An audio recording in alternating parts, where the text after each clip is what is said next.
One of the easiest ways to test if your dryer vent is clogged is to turn on your dryer and then see if it is getting hot. After it's running for about 20 minutes, it should be warm to the touch, but it shouldn't be burning hot. If you feel like you could cook an egg on it, it means that there is something wrong.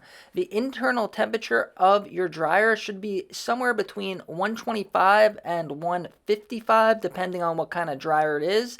So if you test the temperature while the dryer has been running for a while and you're getting like 170 to 200 degrees in most parts of the dryer, then this could mean that you're having airflow problems and there could be a clog somewhere. So just simply turn on your dryer, let it run for a while. You don't need that special tool, and then just put your hand carefully on the top. If it's burning hot, then you definitely have a problem, and it is very urgent that you get your dryer vent cleaned.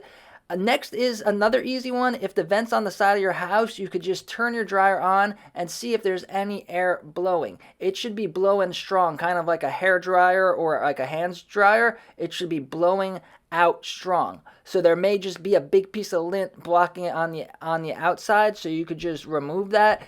But if you put your hand there and there is no air coming out at all, then you definitely have an airflow problem, and this could cause your dryer to break, cost you more on your electric bill, and be a very dangerous fire hazard. So see if there's a screen blocking it. A lot of houses are built and they leave the screens on. Another thing is if it's on the roof, it's going to be a little more difficulty.